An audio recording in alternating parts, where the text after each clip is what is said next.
Tá. Uma hora. bom, né? Tá de bom tamanho. Renata sempre começa, tá, Renata? Vai você primeiro, depois eu... Não é porque não Então, é falta de coragem, não, mas é privilégio para você. bem, estamos gravando. Peraí, deixa eu só botar aqui, beleza. Estamos gravando aqui a nossa conversa. Na verdade, é uma conversa sobre o projeto Espaços de Poder da Nação, que é um projeto pensado, é um projeto, enfim, pensado pela Quereres, pela Oito Cultural, mas que tem o patrocínio da Secretaria Estadual de Cultura e Economia Criativa, aqui do Rio de Janeiro, a SESEC, através do edital Retomada Cultural 2, que é um projeto de fomento à criatividade, enfim, toda a cadeia produtiva da cultura do Estado do Rio. Esse edital aconteceu em 2021, para ser executado em 22, e o tema central dessa linha em que a gente entrou foi a celebração do bicentenário da independência, que desdobramentos, que narrativas poderiam ser criadas para celebrar esse acontecimento não apenas histórico, mas refletir também a contemporaneidade, essa relação desse Brasil independente, do que a gente celebra hoje em dia, pensando que hoje em dia todo o contexto histórico a gente está repensando, trazendo para protagonismos outras pessoas, outros momentos, outras narrativas. Então, a partir daí, a gente pensou nesse projeto, e a Fernanda, que também é idealizadora do projeto, e convidamos a Renata Santos para, de fato, somar nesse projeto. Ela que é historiadora, e tem esse trabalho de campo nesse território que a gente gostaria de falar. Então, somou para a gente uma soma importantíssima, fundamental, para que a gente pudesse contar e criar esse roteiro e apresentar esse roteiro para a população, não só para a população do Rio de Janeiro, mas também para quem se interessar sobre o tema, turistas e por aí vai, estudantes.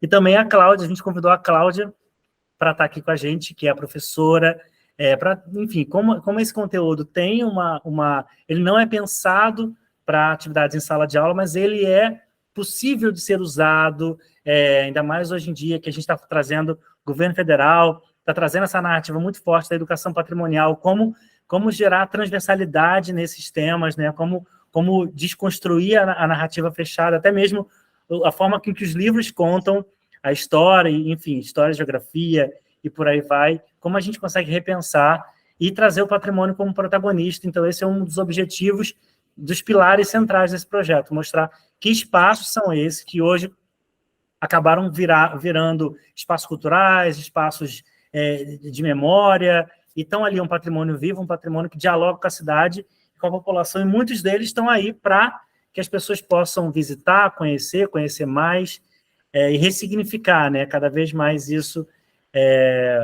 legado que a gente tem.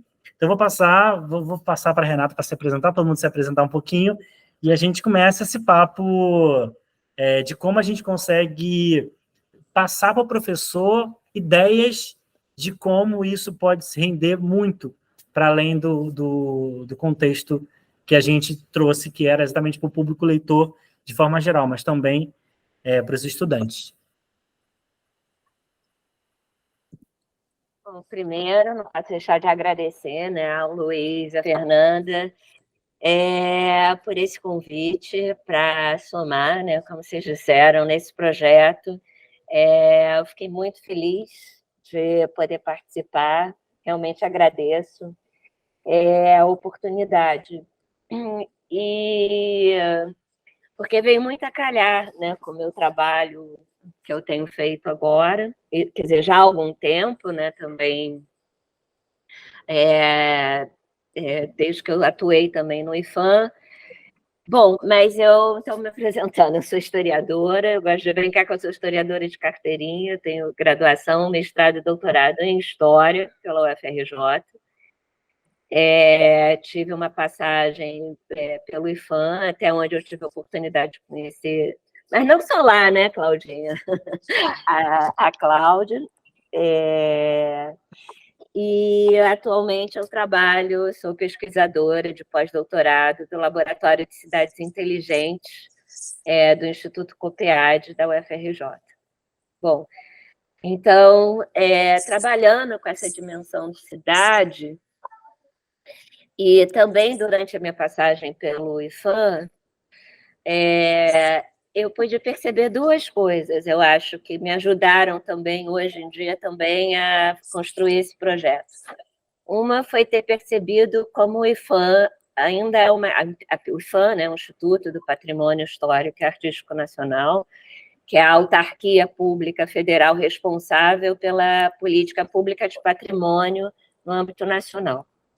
Então, embora ele seja um instituto do patrimônio histórico, ele é uma casa de poucos historiadores, né? Ele tradicionalmente é uma casa de arquitetos, né? Assim, então, esse foi um primeiro grande aprendizado que eu tive quando eu cheguei no IFAM, de descobrir que o Instituto do Patrimônio tinha poucos historiadores. E segundo, que foi a partir dessa vivência, dessa experiência no IFAM, que eu pude, que eu ganhei uma dimensão que eu não tinha até então na minha formação, embora tenha feito graduação, mestrado, doutorado em História, eu não tinha tido nenhuma disciplina de patrimônio, em nenhum desse percurso formativo, né? E foi no IFAM que eu entendi, dentro da dinâmica ali institucional, o impacto que é do patrimônio no dia a dia, no território e na vida das pessoas. Como o patrimônio ele influencia, né? Assim, a partir do que se elege como patrimônio, ou também o que não se escolhe, né? Porque a não escolha também é uma escolha, né? O que não é escolhido para ser representado, né? E o impacto disso na sociedade. Então, eu, a partir daí, passei a desenvolver um outro olhar, assim, a trajetória, essa experiência no IFAM mudou muito, muito, muito a minha formação como historiadora, e hoje em dia acho que pode resultar em trabalhos como esse, que foi um prazer enorme fazer, mas também um grande desafio, que é trazer a história para essa dimensão do presente, do patrimônio, e como transmitir isso para um público em geral, né? Não do público de especialistas, de estudiosos. Então, eu espero que a gente tenha conseguido algum avanço assim, nesse desafio. E boa noite. Vamos. Boa noite, eu sou Cláudia Paixão, também sou historiadora de carteirinha, eu tenho graduação na FRJ, mestrado na UF. Meu mestrado também foi sobre patrimônio, eu trabalhei com o Morro do Castelo, e há 10 anos eu atuo na Secretaria Municipal de Educação como professora do ensino fundamental nos anos finais, né, de 6º ao 9º ano. E é interessante pensar que o currículo escolar também é uma construção, né? Também tem uma disputa de poder ali, também se escolhe o que dar na escola e o que não dar na escola, né? E hoje a gente tem uma estrutura municipal bastante interessante, que eu quero comentar um pouco mais à frente da minha fala, mas acho que o contexto dessa apresentação, o que é importante destacar, é que o patrimônio urbano ele é um recurso pedagógico vivo, né? Você vai ao lugar, você vivencia aquele resquício de história, e nada melhor do que o aprendizado para um aluno para consolidar a vivência, para consolidar o aprendizado, né? Então, esse é um recurso muito positivo para que a gente modernize o ensino de história, né? E dialogue com o contexto do nosso aluno, porque nada mais pertinente do que você ensinar algo que faz sentido para o adolescente, para o jovem, né? E muitas vezes a universidade, a produção acadêmica, ela é muito além do que, contextualmente, né, do que o aluno de um ensino fundamental, às vezes até de um ensino médio, ele alcança. Então, assim, o papel do professor é mediar esse conhecimento, né? E mediar de uma forma atrativa. Não adianta você trazer textos que os alunos não têm interesse, né? Então, uma atividade de conhecer um espaço onde a história é viva, onde a história é explorada, e de vários contextos, né, inserindo vários personagens de formação do nosso país, isso é importantíssimo, né? E aí essa que eu acho que é a grande pegada de você renovar esse estudo do passado com o olhar do presente, né? Que é isso, na verdade, que a história faz, né? A história, ela é dinâmica, ela não está pronta. Ela é construída a partir do olhar de hoje, né? E ter isso como foco, eu acho que é importantíssimo, tanto para as instituições de ensino como para as instituições de pesquisa, né? E é isso. Vamos conversar um pouquinho.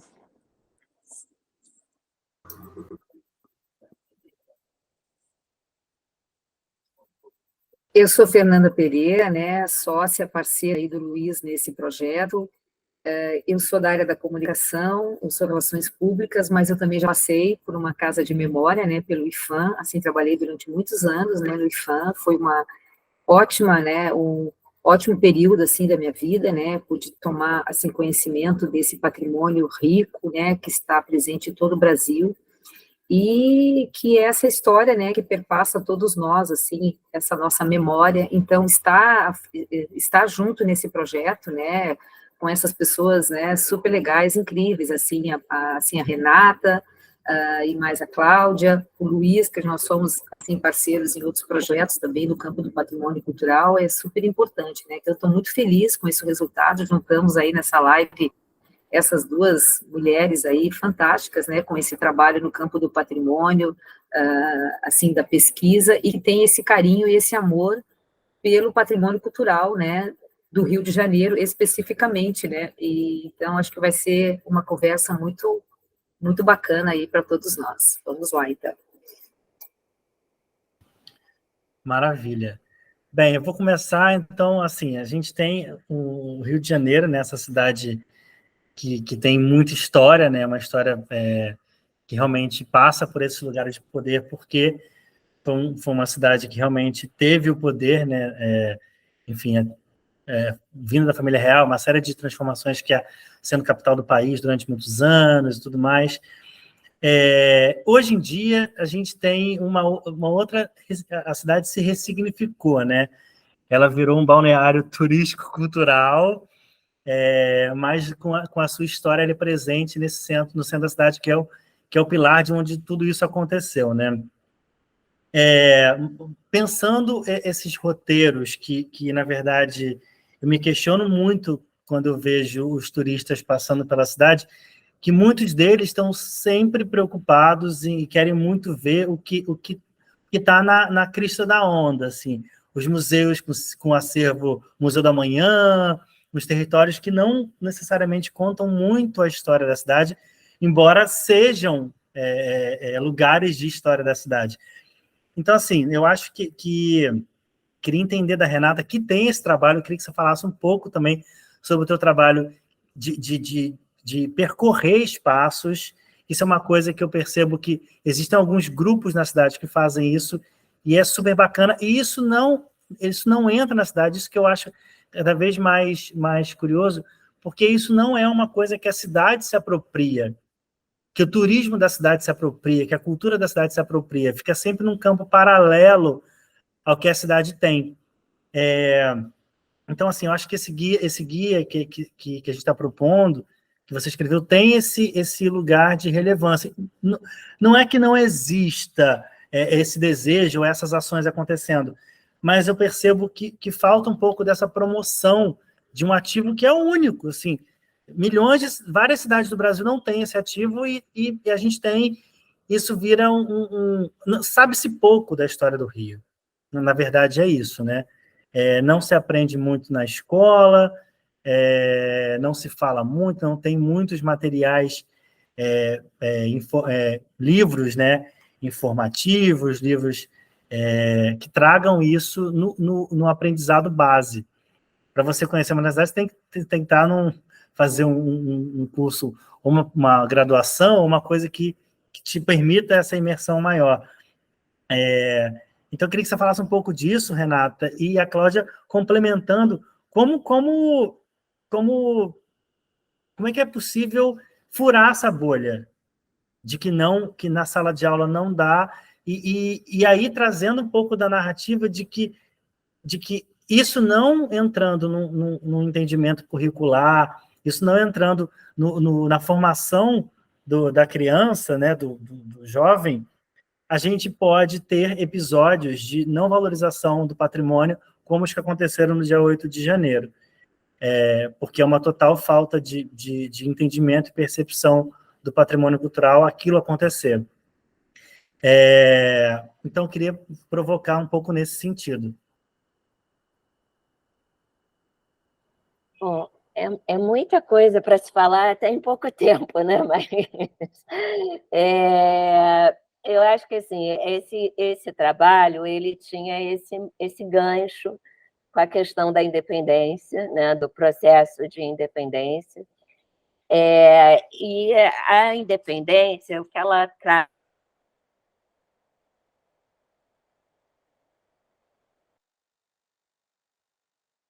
Opa, deu uma travada ali, né, Renata? Deu uma travada. Para mim também. Bom, será que ela vai voltar? Aí. Renata, Se caiu a rede dela aí. Essas coisas de live tem isso, né?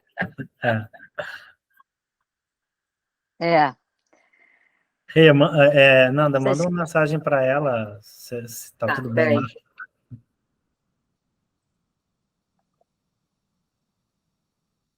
Você consegue editar depois, Luiz? Não, mas tudo bem. Acontece, né? Rapaz, não, é possível editar, porque a gente vai ter que botar cartela de marca e tudo mais. Ela caiu, ó. Ela deve estar voltando. Vai voltar. Aí, vamos esperar um pouquinho. Sim.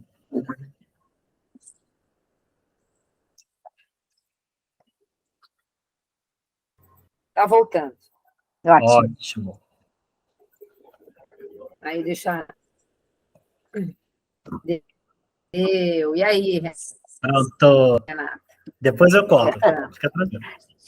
O online tem isso. Luiz vai fazer uma super edição. O online tem isso, né, gente? Bom, desculpa. Voltando, então, eu acho que o tema da independência, né? Eu acho que ele é esse momento de fundação, né? Assim, dessa identidade do brasileiro, né? E em oposição a esse colonizador português. Eu acho que aí tem duas coisas muito importantes que eu acho que eles vão comparecer nesse trabalho, pelo menos que eu tentei, né, assim, que estivesse presente ali.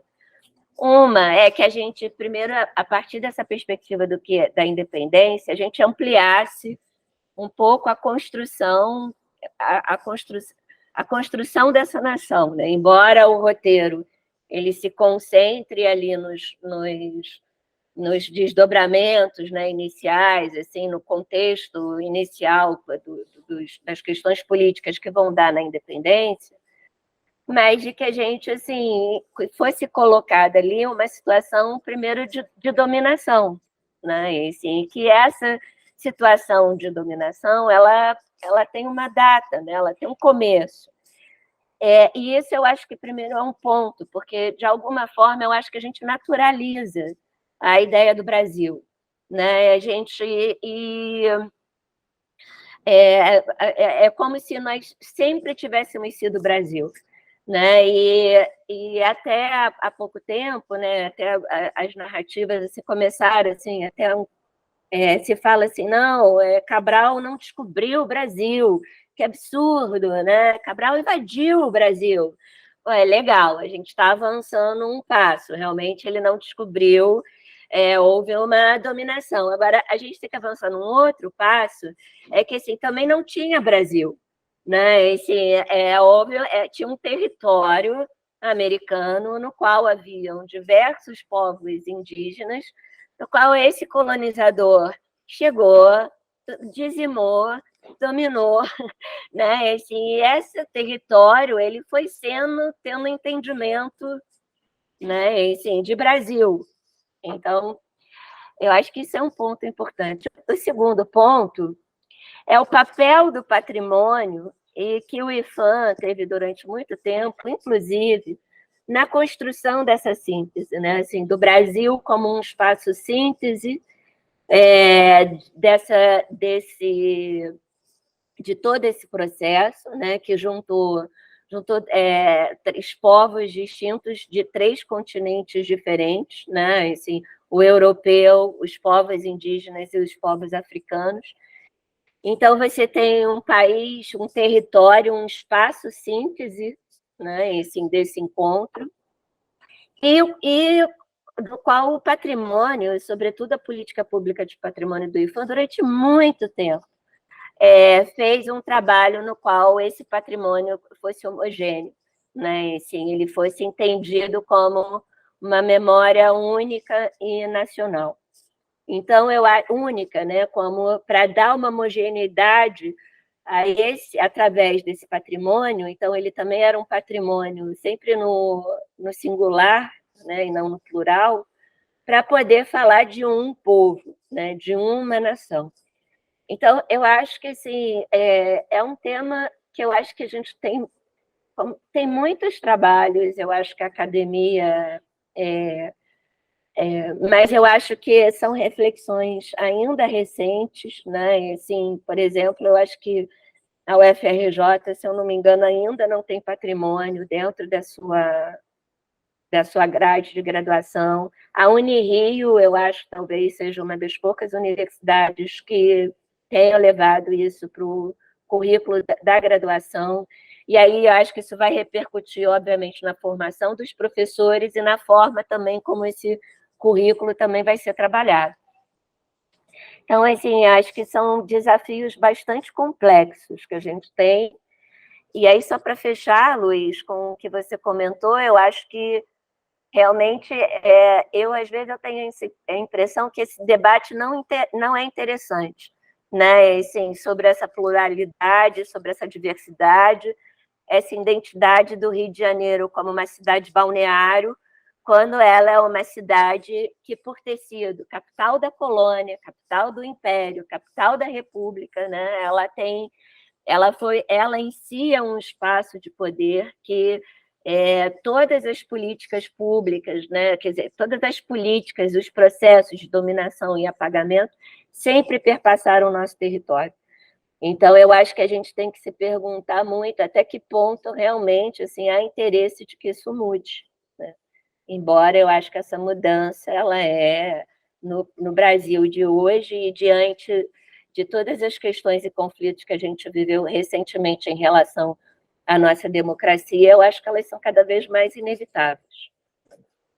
Não sei o que a Claudinha pensa sobre isso. Eu concordo muito com você dessa história única, né, que tentam entubar a gente, né?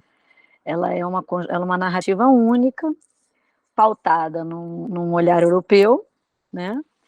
E assim que ela se reflete na sala de aula também. E é muito interessante que quando você está numa sala que é extremamente heterogênea, a maioria de alunos negros, eles não se identificam com aquela história. Qual é a história que eles vão se enxergar ali? Eles precisam se enxergar, né? E isso é muito importante, isso é significativo. Então, esse é um ponto. Esse é um ponto que, na questão do currículo escolar, a gente precisa caminhar. A gente tem caminhado um pouco, a gente tem inserção de mulheres, negros, indígenas já no currículo escolar, mas pontual, né? Muito pontual, com figuras que são referências, mas a gente precisa ir mais. Quando a gente fala de patrimônio, colocar o patrimônio em sala de aula, na educação básica, é muito complexo também.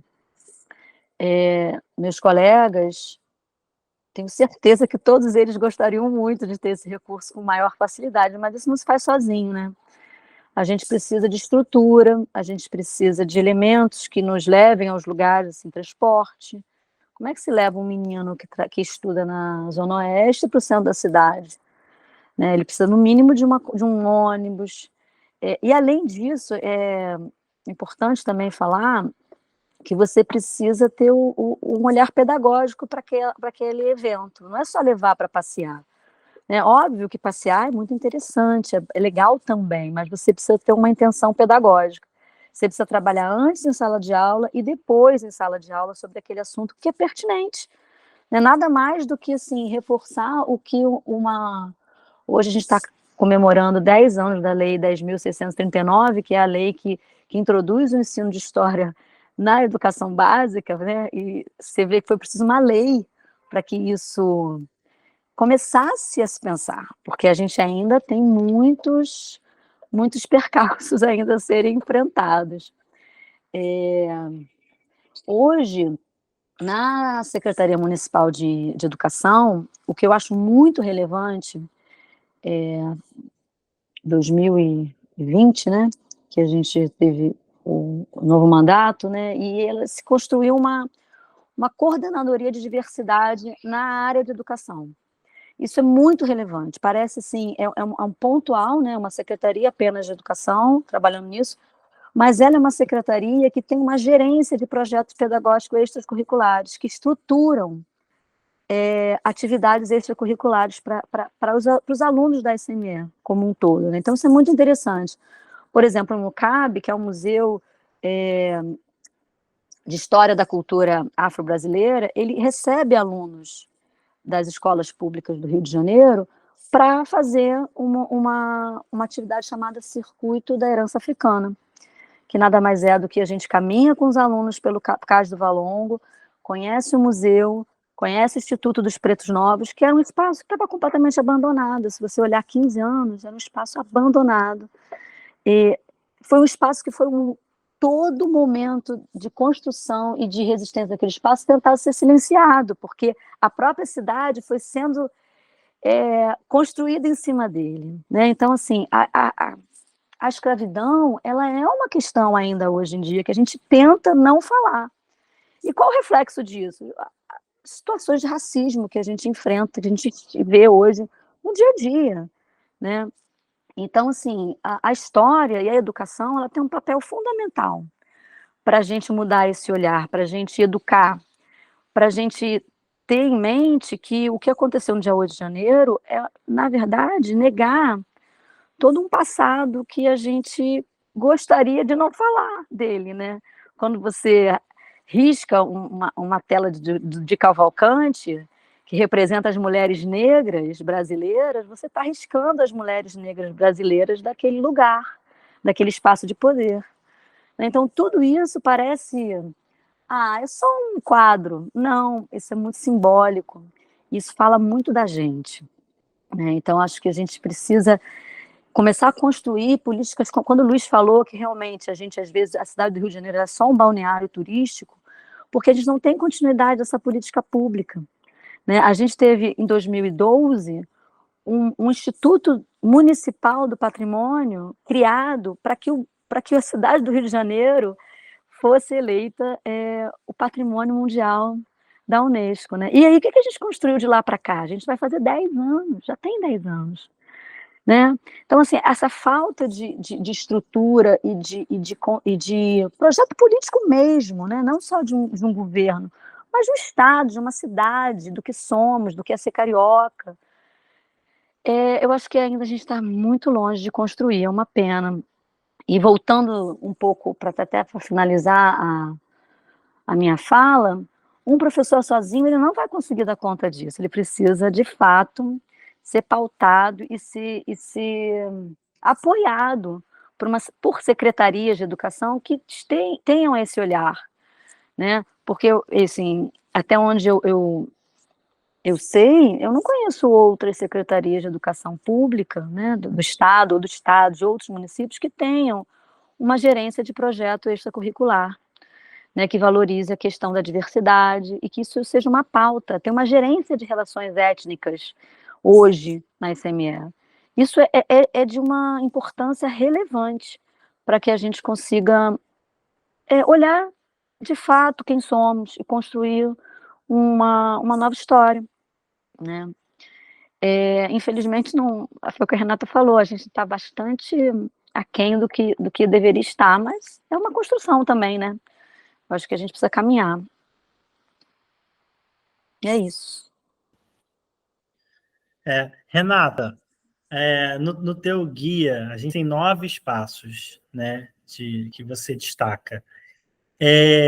Pensando, eu sei que você não é uma professora, mas pensando aí, acho que pode jogar a bola para a Cláudia, mas aí levantada por você, que tipo de abordagens e que tipo de caminhos um professor pode seguir tendo guia em mãos, ou tendo guia em mãos fisicamente não, mas tendo guia disponível, como ele estará, né? Que caminhos a seguir, que tipo eu sei que tem muito no guia, não vamos dar um spoiler aqui, mas que caminhos mais, além da informação que você trouxe, são possíveis de pensar? Nem tudo deu para escrever, nem tudo se pode escrever, mas a gente pode pensar, né? Culturalmente, também na informação, a educação e cultura, como é que eles podem se juntar junto desses 9 espaços que você destacou, que não são 9, são 9 temas, mas muitos espaços a mais.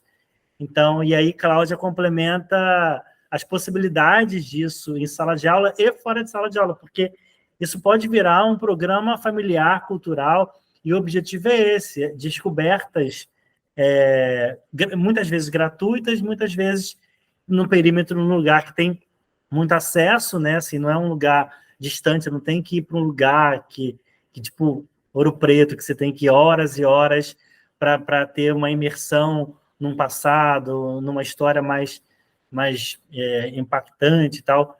Você está aqui do lado, entendeu? Você pega o metrô e vai, ou então pega um BRT, enfim. É isso. Como fazer essas coisas caminharem juntas, né? Literalmente e simbolicamente. Né? Eu acho que assim, eu gosto muito, assim, tem um pensador, não sei se ele é historiador, né? O Michel de Certeau, acho que ele é historiador, né, Claudinho? Que ele fala da importância dos percursos, sabe? E a gente vive muito no automático, né? A gente está sempre caminhando de um lado para o outro, né? E assim, no ir e vir, no dia a dia. E são poucos os momentos, eu acho que quando a gente para andar com calma, né? Ou para fazer alguma coisa com calma. E, sobretudo, andar com calma na cidade. Né? Em geral, a gente faz isso quando a gente está viajando. Né? Assim, mas o que eu acho é que o centro do Rio, né, assim, por ele ser um espaço, ele tem essa cidade ela tem uma característica histórica, simbólica, diferente das outras. Não estou querendo puxar sardinha para nossa cidade, embora eu ame o Rio com todos os seus problemas. Mas, assim, de fato, né, ela foi um espaço de poder muito simbólico. Então, eu acho que seja para o aluno, seja para a família, seja para o adulto, assim, eu tenho feito, de uns tempos para cá, esses percursos com pessoas de ONGs, né? Assim, aonde eu comecei a perceber como as pessoas se surpreendiam, sabe? Assim, de saber que aqueles lugares, que são lugares nos quais elas passam todo dia, como, por exemplo, o Chafariz do Mestre Valentim, ou o Palácio Tiradentes, ou o próprio Paço Imperial, né? Ali é um lugar de um grande fluxo, assim, elas simplesmente não tinham ideia, né? Assim, que caramba, o Pedrão I foi coroado, né? Ali, né? Assim, não, ele acenou da janela aqui, ou o mar batia aqui no chafariz. Então, eu acho que é o desafio do percurso, sabe? Assim, mas é como a Claudinha falou do aporte pedagógico, né? E, assim, embora eu não tenha a experiência com ensino fundamental e médio, né? Eu não sou professora dessa faixa etária, Mas eu acho que o eixo em comum que eu vejo, seja para o aluno, seja para o adulto, para o turista ou para o morador, é essa possibilidade de deslocar-se, sabe, no espaço, de viajar nesse território, sabe, poder olhar para essa cidade, para esse lugar, para esse território de uma outra forma, né? Assim, se abrir a um outro espaço, a uma outra construção espacial, a uma outra lógica. E aí, quando você se abre para isso, é muito incrível as reações, assim, o feedback das pessoas com quem eu tenho feito esse percurso, como perceber a surpresa delas de que não é possível que essa seja a cidade na qual eu ando todo dia. Como eu nunca tinha percebido essa cidade dessa maneira. E eu acho isso muito potente, muito bacana. Assim, você poder trazer a história assim, viva, fazer com que as pessoas entendam como elas são a história. Né? Assim, elas podem vivenciar essa história. Acho que isso que pode ser poderoso, eu acho que para qualquer público. Com certeza, Renata. E realmente, assim, quando você fala de se permitir olhar a cidade, contemplar, isso acho que no uso, no recurso pedagógico também. Deixar o aluno olhar e ver o que ele percebe, né? Não dar uma coisa pronta, mastigada, porque o aluno não está capaz de refletir sobre aquilo. E usar o arco do Teles como um túnel do tempo é algo fantástico, porque a cidade ela está viva ali, o passado está ali. É só você conseguir explorar, chegar ali, né? Conseguir explorar e deixar o aluno vivenciar aquilo. Eu tenho muito essa prática de tentar colocar o aluno como proativo daquela reflexão. Ele vai chegar em algum momento, ele vai entender que as construções ali são mais antigas, que elas são sobrados porque é uma questão de estilo de época, né? Ele vai ver que as ruas são menores, que o calçado é diferente, que a iluminação é diferente. E também falar dos espaços de disputa na cidade, que se refletem no espaço urbano, né? A Praça 15, que é um lugar de poder, né? Ela tem aquele nome por quê? Né? Em homenagem à República. Foi ali que, assim, o primeiro espaço de poder da colônia. Depois a gente teve um rei europeu no Rio de Janeiro. É a única cidade da América que isso aconteceu. Então, assim, Rio de Janeiro não é pouca coisa, não. É muita coisa mesmo. Tem que puxar sardinha mesmo. Desculpa quem não é carioca. Mas, assim, mas é isso. Mas assim, porque essa cidade ela teve um papel fundamental no Império Português, né? Isso não é à toa, né? Economicamente, culturalmente, e a gente precisa levar isso para todo mundo, né? Para o carioca, para o aluno, enfim, para o turista.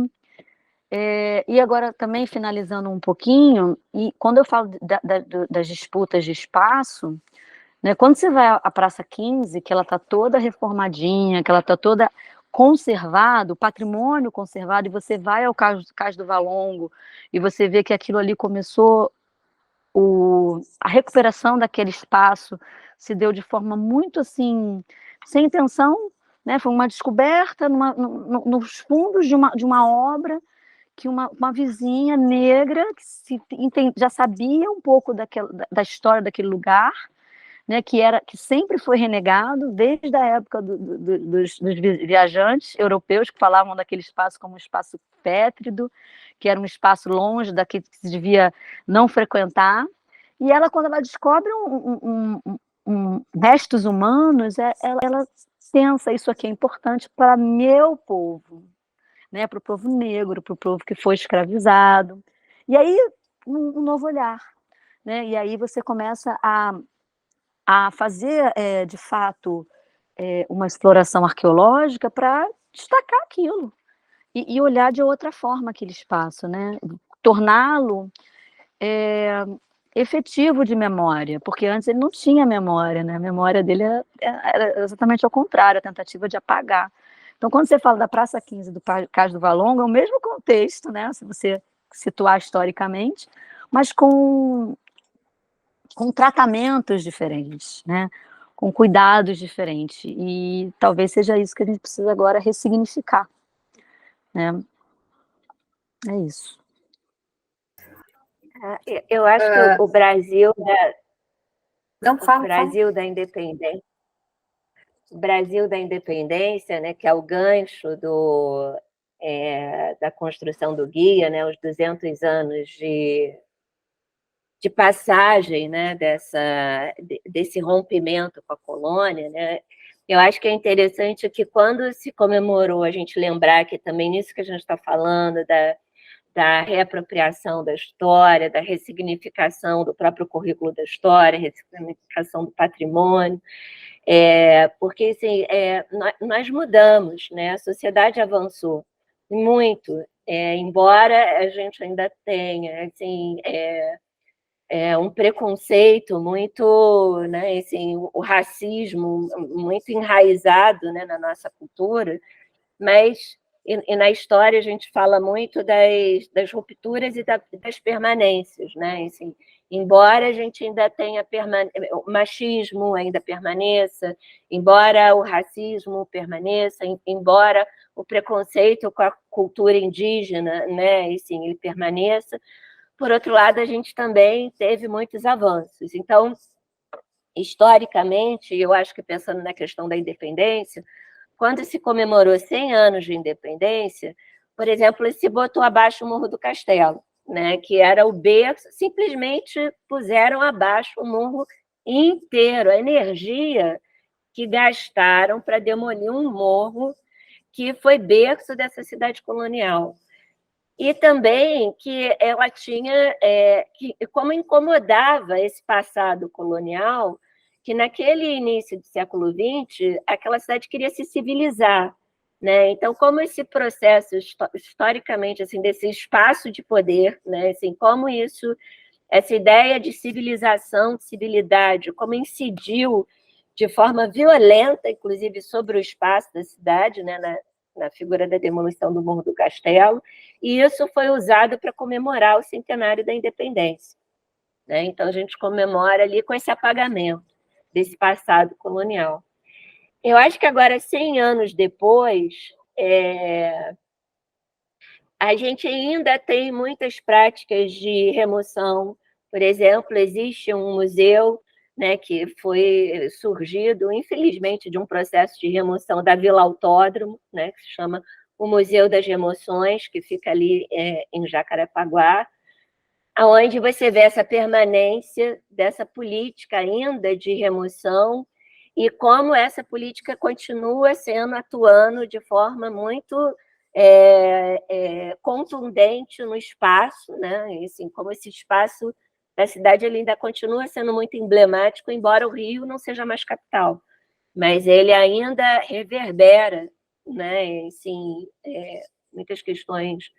Mas dessa remoção, dessa vez se fez um museu, né? Isso que é o Museu das Remoções, foi da luta desses moradores da Vila Autódromo que resistiram a essa violência dessa retirada forçada desse lugar, e a forma deles de resistência foi através do patrimônio, né? Foi através da criação do museu. E eu acho que, como a Claudinha estava contando, o Instituto Pretos Novos, né, essa história, era uma casa particular, né, o Instituto Pretos Novos era uma residência. E o que, acho que é Mercedes, né, a dona da casa, o que ela, a atitude que ela faz de transformar essa descoberta da sua casa, ela não tampou aquilo, ela não botou aquilo, não, como a Claudinha falou, e o que ela faz? Ela transforma isso num espaço de memória. Então, eu acho que 100 anos depois, né, do primeiro centenário da independência, e nesses 200 anos, eu acho que o patrimônio hoje ele é reivindicado de várias formas. E o patrimônio hoje ele é muito no plural, né? Ele fala muito dos patrimônios, né, dos povos afrodescendentes, o patrimônio dos povos indígenas, o patrimônio da periferia, né, assim, a cultura desse espaço, o reconhecimento desse território periférico, que ele não tem que ser igual ao centro. Então, eu acho que o patrimônio, se num primeiro momento ele serviu muito para homogeneizar, hoje eu acho que o patrimônio ele serve também para a gente diversificar, né? Para falar de patrimônios no plural, né? E, assim, eu acho que essa pegada, esse gancho, que eu acho que acho que talvez seja o grande papel do patrimônio no plural, né? Ele poder realmente a gente enfatizar esse patrimônio no plural hoje, eu acho que seja o nosso grande desafio. Gente, então, o Brasil, né, de uma forma geral, possui vários centros históricos, cidades, patrimônio mundial, né? E muitas vezes, na grande maioria das vezes, a sua população, a sua comunidade não se apropria desse título, né? No Rio de Janeiro, por exemplo, temos 4, né? É o Cais do Valongo, que é como um sítio de memória, né, de dor e sofrimento. A cidade do Rio de Janeiro, que é a primeira cidade, a capital urbana, né, cultural, como paisagem cultural, que foi um título inédito, né, que o Brasil conquistou. Temos também agora o sítio Roberto Burle Marx, e não é no Rio, é dentro do estado, né, que é Ilha Grande e Paraty. E assim, então, na verdade, também falta, né, muito esse conhecimento dos próprios, assim, moradores, né, os gestores públicos, assim, comemoram os títulos, mas pouco ressignificam isso para quem mora, né. Então, visitar o Valongo, né, tipo, né, as pessoas que vão lá, elas têm que se emocionar com aquele local, porque aquilo ali marca uma página horrorosa da nossa história, né? Então, ter esse olhar, né, ressignificar esses espaços, né, levar alunos, turistas, comunidades, né? Eu não sou do Rio de Janeiro, mas eu já morei aí, mas muitas pessoas sequer conhecem o centro histórico do Rio de Janeiro. Elas chegam no Rio de Janeiro, pegam um Uber, elas vão para a praia, né? Então, elas não veem esse lado importante da cidade, que foi a capital, a nossa capital, durante muitos anos, né?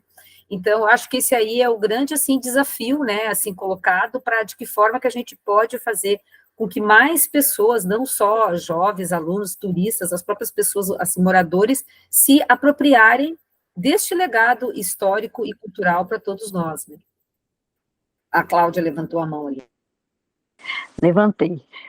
Então, Fernanda e Renata falaram uma coisa muito importante, né, da gente ampliar essa participação, né, e a gente tem um elemento que eu acho fundamental, que são os movimentos sociais. É através dos movimentos sociais que a gente consegue ter essa voz. Renata falou de um exemplo fantástico, que é o Museu das Remoções, que é parte da sociedade civil que conseguiu se organizar. E são pessoas extremamente simples e que têm um olhar de defesa do que é seu, né? E eu acho incrível que ainda conseguem, mesmo assim sendo excluídas, ter uma atitude de pertencimento, né? Porque se reconhecem como atores importantes desse processo de formação dessa nação. Então, assim, eu acho que o papel dos movimentos sociais é cada vez mais importante, cada vez mais relevante, ele tem que estar próximo da educação, da política, do patrimônio e de todas as narrativas que a gente tem para nos enxergar, né? Então, assim, lembrei disso com a fala da Fernanda e da Renata, e acho importante destacar, né? Porque o patrimônio não se faz sem pessoas, né? A história não se faz sem pessoas. Quem constrói são os atores sociais, né? E organizados constroem com muito mais relevância e força e conseguem conquistar espaço, né? Então, acho que isso é muito importante. Talvez seja um caminhar, né? Que a gente esteja falando, que a gente esteja precisando, assim, um caminho seja esse, né? A organização social das pessoas que se sentem pertencentes, né? Da sociedade civil. Olha, lendo o guia assim da Renata, né, a próxima vez que eu for ao Rio de Janeiro, eu vou fazer aquele percurso, porque é uma rota cultural incrível, né, muito maravilhoso, porque e tu tem ali no caminho o patrimônio vivo, né, que tu tem um bar, assim, um botequim, tem uma roda de samba, aí tu vai no museu, tu vai vendo outras coisas que estão ali colocado, as mudanças, né, que foram tendo, assim, na cidade, as construções, então é um caminho, né, uma rota que tu faz perto, né, que não é longe de se fazer, né, então esse percurso, né, assim, cultural, né, que está ali presente no guia, que eu não vou ficar falando aí, que todo mundo vai compartilhar depois, que vai estar na nossa página lá da Editora Quereres, é um super convite aí, né, para um final de semana, um sábado, né, sair com a família aí, levar os alunos aí para conhecer este rio, né, vivo, né, esse patrimônio cultural vivo que com o passar do tempo vai se requalificando, né. Exatamente. E não só isso, né? O roteiro da Renata e a proposta desse projeto, ela é exatamente um mecanismo, uma forma de garantir a sustentabilidade desses equipamentos, desses lugares, a história, preservação dessa história, porque é isso que a Cláudia falou, não existe história sem pessoas e parte da sociedade o reconhecimento e a manutenção disso, né? A proposta de manutenção disso, de entender que aquele lugar é importante para a identidade, que aquele lugar é importante para a memória do Brasil. Então, assim, é uma ação de educação patrimonial, esse guia, é uma ação de salvaguarda, é uma ação de proteção ao patrimônio cultural. Então, assim, muitas coisas, e isso é uma coisa que esse discurso, essa narrativa, é que eu sinto falta de transmitir isso para o conhecimento dos alunos, porque eles só em eles irem ao museu e reconhecer aquele lugar já é uma forma de você garantir que ele exista para gerações futuras. Então, assim, e ninguém se preocupa, não existe essa corresponsabilidade, essa ideia de estamos todos responsáveis por isso, inclusive você, pequeno, que tem 8, que tem 9, que tem 12 anos, é a atuação que vai fazer essa reação acontecer e isso se perpetuar como tem se perpetuado mesmo nesses anos confusos. Então, só para destacar mais uma importância desse trabalho. Mas aí a gente está falando uma coisa assim, a gente já está se encaminhando aqui para o final, né? Mas eu acho que eu acho que a gente poderia ficar aqui nesse papo assim facilmente horas, né? Assim. Mas eu acho que quando a Fernanda levantou dos patrimônios mundiais e essa questão da educação patrimonial e esse desafio pedagógico de como levar, como ter uma didática, né, assim, uma pedagogia, né, assim, adequada, né, assim, porque vai envolver também, acho que eu já comentei, a formação também do professor, né, assim, eu acho que tem para mim, o maior desafio aqui é que isso também tudo ainda é muito de cima para baixo, né, sabe? A começar pela seleção desses patrimônios, né? Assim, quem seleciona, como a Claudinha também comentou, o currículo escolar também é uma seleção, né? Quem seleciona o que vai entrar e o que não vai entrar.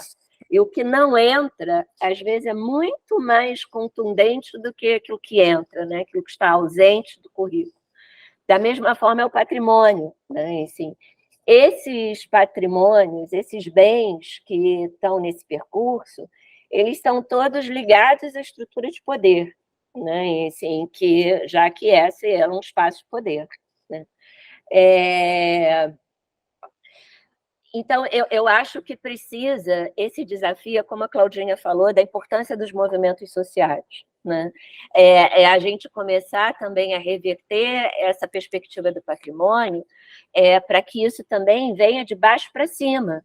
Porque, por exemplo, Fernanda, eu acho que o patrimônio mundial, quem decide o que é patrimônio mundial? É a Unesco. Quem é a Unesco? Quer dizer, assim, há um dossiê, há uma candidatura que é preparada aqui institucionalmente, internamente, entendeu? Mas, assim, isso A própria cidade, o recorte da cidade como patrimônio mundial, por exemplo, não tem favela.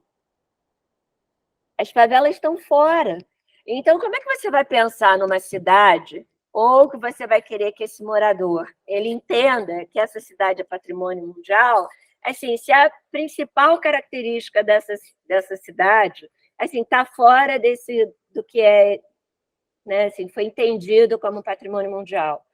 Então, eu acho que quando a gente pega esse exemplo do Museu das Emoções, quando a gente pega o Instituto Pretos Novos, quando a gente pega todo o movimento da Pequena África, né? Assim, a Aldeia Maracanã, a Aldeia Maracanã, que é aquele movimento, né? Assim, perto de um grupo indígena que, né? Assim, se apropriou no bom sentido daquele espaço. Muita gente, né? Assim, a maioria comentou assim, que coisa esdrúxula. Onde é que já se viu índio urbano? Eu falei, aí você respira, né? Desculpa, né? Mas assim, não é índio urbano, é urbano no espaço indígena, né? Assim, essa falta de conhecimento de que sim, né? Assim, aqui nem sempre foi cidade, hello, né? Assim, e você acha assim, você queria o quê? Que os vikings, ou, né, os povos nórdicos, até hoje estivessem andando né, com aquelas casacas para você reconhecer a cultura nórdica, então eles precisam estar andando, sabe, como andava séculos atrás, é a mesma coisa o indígena, né? Ele tem que estar lá de cocar, no apito, lá. Até existem essas aldeias, esses povos, mas muda, né? Se a cultura é viva, a sociedade é dinâmica.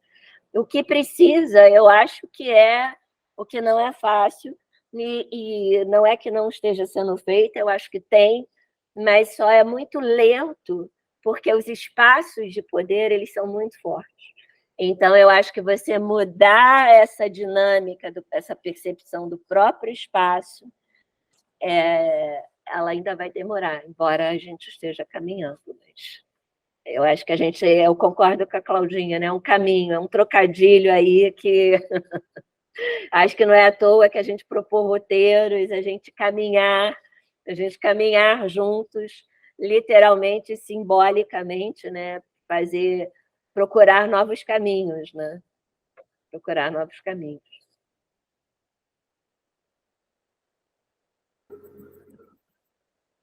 O Cláudia já quer se encaminhando aí para os finalmente.